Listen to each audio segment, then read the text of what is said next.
Kamusta kayong lahat? Nandito na naman tayo sa Filipino Chill Recap. At ngayon, pag-uusapan natin ang action-adventure film na tinatawag na Percy Jackson, Sea of Monsters. At bago tayo magpatuloy ay isa-shoutout muna natin si Maria del Zaragoza, Rico Milaroso, Ameril Hajinor, Rogi Salonga, Mark Benjamin Sapal, Almajir Pugs from Zamboanga del Norte Siocon, Antonio Oynotna from Antique Batbatan Island, Harez Inde from Zamboanga del Sur Mindanao, Handmade by Mary Grace from Lopez Quezon, Julius Anaco from Batangas City, Louie Dan from Caloocan Batangas, Melvin Pucat from Davao Oriental, Rex Tamarong from Agusan del Sur, at Tan Chavez from Quezon City.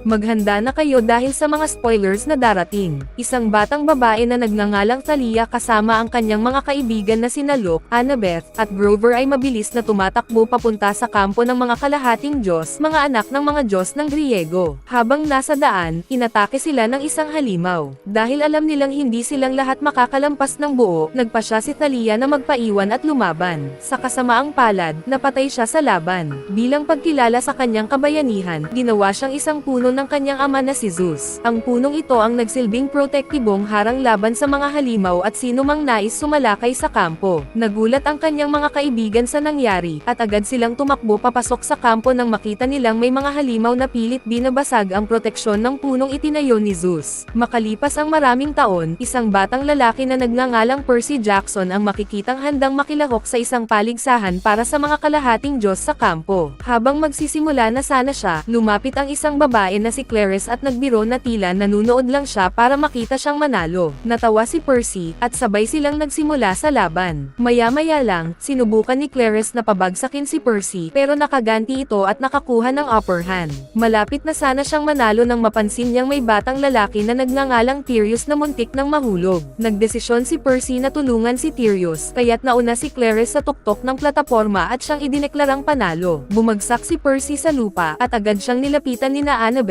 at Grover para alalayan. Dumating si Clarice at sinabi kay Percy na isa lang siyang One Quest Wonder, na wala ng ibang napatunayan maliban sa pagkuha niya ng kidlat ni Zeus ilang taon na ang nakalipas. Nena si Annabeth sa tono ni Clarice at sinagot ito. Sinabi niyang iniligtas ni Percy ang Olympus, at higit pa iyon sa kahit anong nagawa ni Clarice. Walang naisagot si Clarice, kaya tahimik na lang itong umalis. Nilapitan ni na Grover at Annabeth si Percy at sinabing huwag niyang masyadong dibdibin ang sinabi ni Clarice. Pero inamin ni Percy na nagsisimula na rin siyang magduda kung tama nga ba si Clarice. Biglang dumating ang isa sa mga tagapagbantay ng kampo, si Mr. D, na kailangan ni Percy na walisin ang arena kung saan ginanap ang paligsahan. Matapos niya itong gawin, nagtungo si Percy sa malapit na ilog upang pagalingin ang sarili gamit ang kapangyarihan niya bilang anak ng Diyos ng dagat, si Poseidon. Habang ginagawa niya ito, tinawag ni Percy ang kanyang ama at nagtanong kung naisip na ba nitong lahat ng kanyang mga naabot ay dala lang ng swerte. Dagdag pa niya, nagsisimula na siyang maniwala na nakuha lang niya ang kidlat ni Zeus dahil nandyan sina Annabeth at Grover para tumulong sa kanya. Habang patuloy siyang nagdududa sa sarili, hindi pa rin nagpapakita si Poseidon, kaya umalis na lang siya. Maya-maya, ipinatawag si Percy sa silid ng mga tagapagbantay. Nagtanong ang mga kaibigan niya kung may ginawa ba siyang ikinagalit ni Mr. D o ni Chiron. Sinabi ni Percy na wala naman siyang ginawang masama. Pagdating niya sa silid, nadatnan niya si Chiron na naghihintay. Agad na sinabi ni Percy na wala siyang ginawang mali, at sagot ni Chiron, alam niya naman iyon. Ipinaalam ni Chiron sa kanya na may kapatid siya, kahit na ang alam ng lahat ay siya lang ang anak ni Poseidon. Nagulat si Percy pati na rin ang kanyang mga kaibigan. Nang tanungin niya kung kalahating Diyos din ba ang kapatid niya, sagot ni Chiron, hindi. Habang papasok sila sa gusali, sinabi ni Chiron na hindi tulad ng mga kalahating Diyos na kalahating tao, ang kapatid niya ay isang nilalang dagat, isang sinim. Hindi pa rin maintindihan ni Percy ang sinasabi, pero pagpasok nila sa opisina ni Mr. D, nakita niya ang kanyang kalahating kapatid na si Tyson, isang nilalang na may iisang mata, isang Cyclops. Kahit masaya si Tyson na makita siya, halatang gulat na gulat si Percy dahil hindi niya inaasahan na ang isa pang anak ni Poseidon ay isang Cyclops. Pagkatapos nito, sumunod si Tyson kay Percy papunta sa kantina, kung saan kumain si Tyson sa kakaibang paraan. Tinanong ni Percy si Grover kung pakiramdam ba nito ay pinaglalaroan lang siya ni Poseidon sa pagpapadala kay Tyson Tyson bilang kapatid niya. Sagot ni Grover, mukhang hindi naman, at kahit kalahating kapatid lang si Tyson,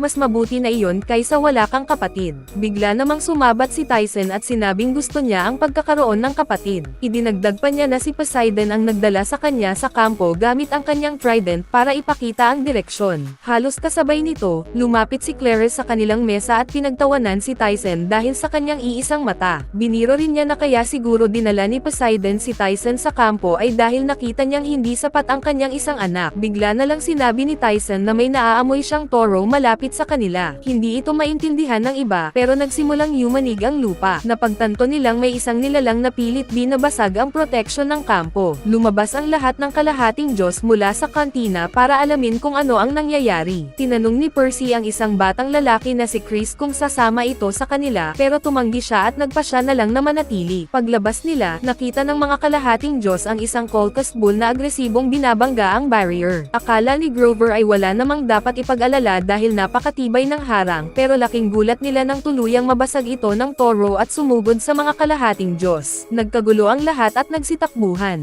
Habang nilulusob ng toro ang kampo, nagtulungan sina Percy at Annabeth para pigilan ito pero sobrang lakas ng nilalang. Sinubukan din ni Clarisse na saksakin ito pero itinapon siya ng toro sa pader. Bago siya tuluyang atakihin, tumayo sa harap niya si Tyson at pinigilan ang toro. Sinubukan nitong sunugin si Tyson pero wala itong epekto sa kanya, dahilan para magulat ang lahat. Nang muling makawala ang toro, inatake ito ni Percy pero hindi niya ito kayang pigilan. Habang tinatangkang durugan siya ng toro, ibinaon ni Percy ang kanyang espada sa bibig ng halimaw at doon ito tuluyang nasira. Habang pilit bumabangon si Percy, lumitaw ang isang lalaki na si Luke at sinabing hindi sana niya sinira ang toro dahil mahirap humanap ng ganoon. Dagdag pa ni Luke, sa susunod na gusto niyang lunurin ang isang kalahating Diyos, siguraduhin muna niyang hindi marunong lumangoy ang target niya. Pinayuhan niya si Percy na pag-isipan din ito. Pagkatapos, bigla na lang siyang nawala at nag-teleport palabas ng kampo. Naiwan si Percy na litong-lito sa mga sinabi ni Luke. Samantala, tinanong ni Clarisse si Tyson kung paano siya nakaligtas sa apoy ng toro. Sagot ni Tyson, likas na hindi tinatablan ng apoy ang mga Cyclops. Nagtanong din siya kung paano nakalusot ang toro sa barrier ng kampo, at doon napagtanto ni Annabeth na unti-unti nang namamatay ang puno ni Thalia. Kasama sina Kyren at Mr. D. Agad silang nagpunta roon at nadiskubre nilang nalasan ang puno. Nagtanong si Mr. D kung ayos pa ba ang puno pero sagot ni Kyren, nang hihina na ito. Gulat na gulat si Annabeth at nagtanong kung sino ang gagawa ng ganitong bagay. Dumating si Percy at sinabing si Luke ang may gawa. Ayon sa kanya, posibleng alam na ni Luke kung paanong makukuha ang gusto niya gamit ang mga Demi-Titan. Tinanong ni Clarisse kung ano nga ba talaga ang gusto ni Luke at sagot ni Kyren, gusto niyang mamatay silang lahat. Habang gumagawa ng lunas si Kyren para sa puno, lumapit si Percy at tinanong siya tungkol sa Propecia na binanggit ni Luke. Sinabi ni Kyren na baka pabigat lang ito para kay Percy pero iginiit ni Percy na gusto niyang malaman ang totoo. Kaya pinapunta siya ni Kyren sa attic ng kanyang opisina para hanapin ang sagot. Pag-akyat niya roon, nakita niya ang espiritu ng isang oracle na nagpakilalang tagapagsalita ng mga Propecia. Sinabi ni Percy na gusto niyang malaman ang Propeciang kinasasangkutan niya. Pero imbes na diretsong sagutin, ikinwento muna ng espiritu ang tungkol sa panahon ng isang Titan na si Kronos. Napakasama ni Kronos, at kinain niya ang sarili niyang mga anak. Pero tatlo sa kanyang mga anak, sina Zeus, Poseidon, at Hades, ay nakatakas. Nagkaisa silang tatlo at tinalo si Kronos, pagkatapos ay itinapon ang kanyang kaluluwa sa kailaliman ng Tartarus. Pero ayon sa espiritu, nakatakdang bumalik si Kronos para maghayganti sa Olympus at sa buong mundo. At sa oras na iyon, tanging isang anak ng tatlong pinakamakapangyarihang Diyos ang makakatalo sa kanya. Sabi pa niya, magsisimula ang lahat kapag ang anak ng dagat at ang magnanakaw ng kidlat ay nagtagisan para sa isang bagay na tinatawag na Golden Fleece. Napagtanto ni Percy na sila ni Luke ang tinutukoy. Dagdag pa ng espiritu, ang kalahating Diyos na anak ng isa sa tatlong pangunahing Diyos ay aabot sa edad na 20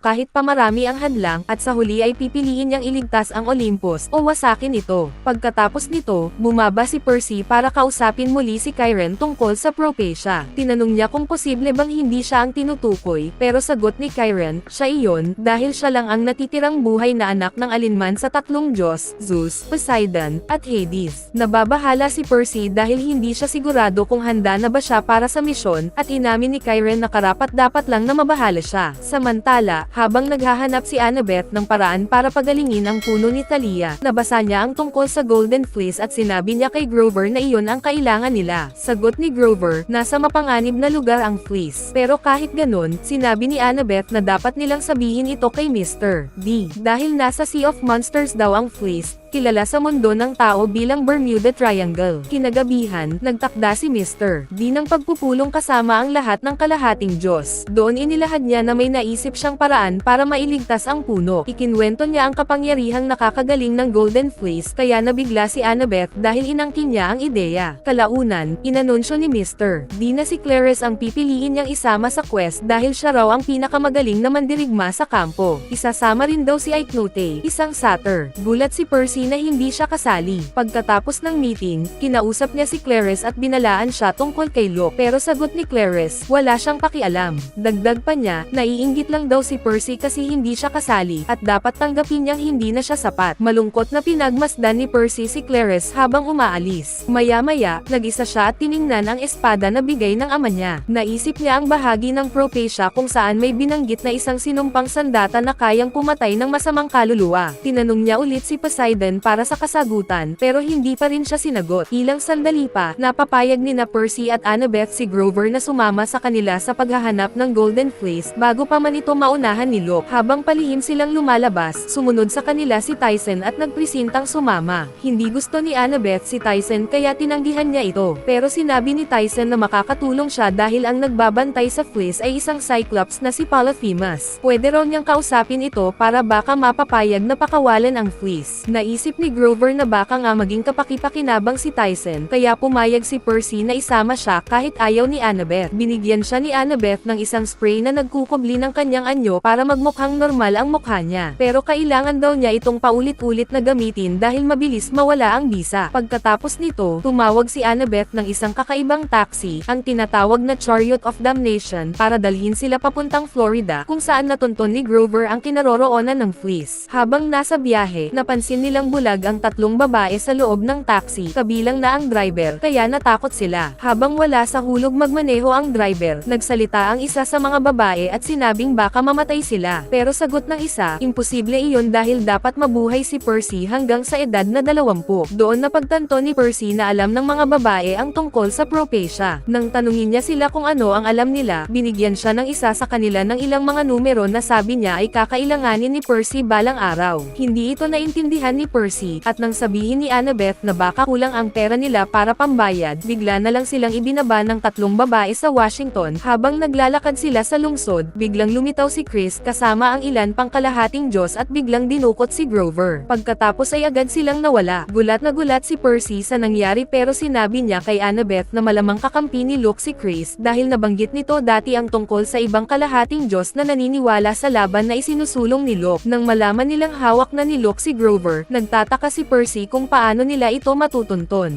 Biglang may naisip si Annabeth at sinabi kina Percy at Tyson na kailangang nilang puntahan si Hermes, ang ama ni Luke, dahil baka matulungan sila nitong hanapin ang kanyang anak. Pagdating nila roon, pinahaba muna ni Hermes ang usapan sa pamamagitan ng pagkukwento kung paanong galit sa kanya ang anak niya. Pero kalaunan, pumayag din itong tumulong. Binigyan niya si Annabeth ng isang artifact na kapag inikot ang takip ay kayang pakawalan ang mga hangin mula sa apat na sulok ng mundo. Binigyan din niya si Percy ng isang box sealer na tinatawag niyang Matter Eliminator. Habang nagtataka si Percy kung para saan ito, ipinaliwanag ni Hermes na kahit anong bagay na ay outline niya gamit yon ay mawawala. Doon nalaman ni Percy na nasa isang yate si Luke na tinatawag na Andromeda at kakadaan lang nito sa kalapit na beach. Bago sila umalis, sinabi ni Hermes kay Percy na pakiusapan si Luke na huwag sanang ibaling sa mundo ang galit niya sa kanyang ama. Paglabas nila, nakita nilang palayo na ang yate ni Luke. Dahil malapit sila sa tubig, iminungkahi ni Tyson na humingi sila ng tulong kay Poseidon. Tinawag niya ito para padalhan sila ng paraan para habulin ang yate. At habang sinasabi ni Percy na hindi tutugan ang kanyang ama, biglang lumitaw ang isang nilalang sa dagat na tinatawag na Hippocampus. Bagamat nagulat si Percy, sumakay sila dito at nagtungo sa yate. Pagsampa nila, palihim silang naghanap kay Grover. Sa kasamaang palad, nahuli sila ng isang halimaw at dinala sila kina Chris at sa mga tauhan ni Luke. Pagharap nila kay Luke, Sinabi nitong nakakatawang makita silang pumunta sa yate niya. Nagtanong si Percy kung nasaan si Grover, pero sinabi ni Luke na ipinadala na niya ito sa Sea of Monsters kasama ang ilang mga kaibigan. Itinanggi niyang sinusubukan lang niyang pigilan sila sa paghahanap ng Golden Fleece. Aniya, kailangan din niya ito, pero hindi para sa puno ni Thalia. Nagulat sila nang ipakita ni Luke ang labi ni Kronos na nakuha niya mula sa Tartarus. Hindi makapaniwala si Annabeth na sisirain ni Luke ang mundo para lang makaganti sa ama niya. Pero giit ni Luke kung pinalitan ng mga Olympian ang kanilang mga magulang noon, panahon na rin nila para gawin ang pareho. Sinabi ni Percy ang bilin ni Hermes, pero tila mas nagalit si Luke sa ama niya dahil hindi ito personal na kumausap sa kanya. Habang ikinukulong na sila sa brig ng yate, paalala ni Annabeth kay Luke na kaibigan nila si Thalia noon, at hindi dapat hayaang mamatay ang puno nito. Pero sabi ni Luke, wala siyang karapatang magsalita tungkol kay Thalia dahil ngayon ay nakikisama siya sa isang Cyclops. Pagkakulong nila, sinabi ni Annabeth kay Percy na hindi siya nagtitiwala kay Tyson dahil karaniwan ay mabangis at mapanganib ang mga Cyclops. Pero sagot ni Percy, hindi ganoon si Tyson, at kailangan nilang makalabas ng yate.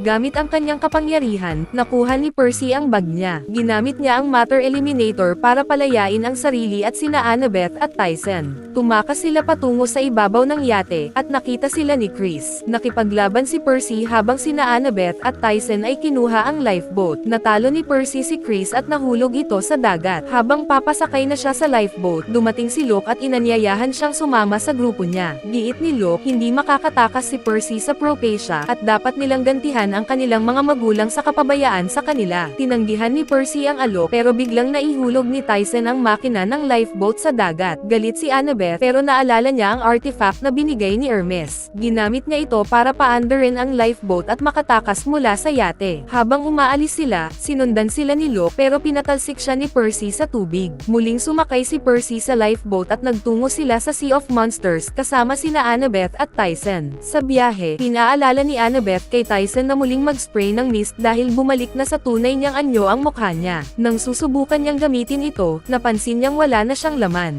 Nalungkot siya, pero sinubukang pasayahin siya ni Percy sa pagbibigay sa kanya ng artifact mula kay Hermes para siya na ang magkontrol ng galaw ng lifeboat. Hindi makapaniwala si Tyson. Sabi niya, walang nagtitiwala sa kanya dahil tingin ng mga tao sa kanya ay isa lang siyang halimaw. Habang sinasabi niyang nagsisimula na siyang maniwala roon, sinabihan siya ni Percy na huwag niyang masyadong pahirapan ang sarili niya. Pagkatapos nito, umupo si Percy sa tabi ni Annabeth. Sinabi ni Annabeth na hindi talaga siya nagtitiwala kay Tyson. Tinanong ni Percy kung bakit ganoon ang tingin niya, at sinabi ni Annabeth na pinatay si Thalia ng isang Cyclops noon. Nagulat si Percy at humingi ng tawad dahil hindi niya alam ang tungkol doon. Di nagtagal, nahulog ni Tyson ang artifact sa dagat eksaktong pagdating nila sa Sea of Monsters. Sa kasamaang palad, nalunod sila sa tiyan ng isang napakalaking halimaw sa dagat. Maya-maya, narinig nila ang boses ni Clarice at nagsimula silang maghanap. Nakita nila na pati ang barko nito ay nalunod din sa tiyan ng halimaw. Nagulat si Clarice nang makita sila, at sinabi niyang sinira ng halimaw ang barko nila. Narinig ni Percy ang isang malakas na tunog ng pagdurog, kaya tinanong niya kung ano iyon. Sagot ni Clarice, lahat ng bagay na napupunta sa tiyan ng halimaw ay nadudurog kalaunan. Natakot si Percy, at habang kinakausap ni Clarice ang kanyang mga kasamahan para ayusin ang barko, napansin ni Percy na mga zombie pala ang mga ito. Biglang naputol ang tanikala ng barko, at unti-unti itong gamulong papunta sa lugar ng tiyan kung saan dinudurog ang pagkain. Naisip ni Percy ang isang paraan para makatakas. Binaril niya ang isang bahagi ng tiyan ng halimaw at pinatakbo ni Clarice ang barko palabas. Sa wakas, nakalabas sila at nakalutang muli sa dagat. Masaya silang nakaligtas, pero nabanggit ni Tyson na hindi pa rin nila nakikita si Iknute. Sinabi ni Clarice na namatay ito habang nakikipaglaban sa isang dambuhalang nilalang sa dagat. Makalipas ang kaunti, inutusan niya ang kanyang crew kung saan igiya ang barko sa kanilang paghahanap sa Golden Fleece. Bigla namang napansin ni Percy ang mga linya ng mapa sa ilalim ng dagat, at habang sinusubukang unawain kung saan sila dapat tumungo, naalala niyang ang mga numerong ibinigay ng bulag na babae sa kanya noon ay mga coordinates pala. Sinabi niya agad kay Clarice na baguhin ang direksyon ng barko, at pumayag naman ito. Makalipas ang ilang sandali, may nakita silang isla sa unahan. Sabi ni Tyson, ito raw ang tirahan ni Polyphemus. Paglapag nila, nadiskubre nilang isa Isa pala itong amusement park sa gitna ng isla. Pagkatapos mag-ikot ng kaunti, narinig nila ang malakas na ungol na nanggagaling sa loob ng isang tunnel ng ride na tinatawag na Plummet of Death. Pumasok sila roon at ginamit ang ride para makarating sa dulo ng tunnel. Habang nagmamasid sila, nakita nilang si Polyphemus ay nagwawala at nagrereklamo kay Grover na matagal na raw siyang walang nakakaing half-blood. Pagkaupong muli ni Polyphemus, tinawag ni na Percy si Grover papalapit sa kanila. Laking tuwa ni Grover nang makita ang kanyang mga kaibigan, at ipinaliwanag niya na nagpapanggap siyang isang babaeng Cyclops dahil kalahating bulag si Polyphemus at malabo ang paningin nito.